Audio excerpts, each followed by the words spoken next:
حبیب کبریا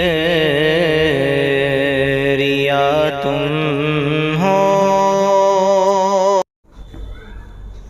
محترم ناظرین، السلام علیکم ورحمۃ اللہ وبرکاتہ۔ امید ہے کہ آپ سبھی حضرات خیر و عافیت سے ہوں گے۔ اللہ آپ کو اسی طرح ہمیشہ خوش و خرم رکھے۔ آج کسی صاحب نے یہ سوال کیا ہے کہ اگر کتا جسم سے لگ جائے تو کیا کپڑا ناپاک ہو جائے گا اور جسم ناپاک ہو جائے گا یا نہیں؟ تو اس کا جواب یہ ہے کہ اگر کتے پر نجاست لگی ہوئی ہے اور پھر وہ کپڑے سے یا جسم سے لگ گیا تو اب کپڑا یا جسم ناپاک ہو جائے گا اور اس کو پاک کرنا ضروری ہے۔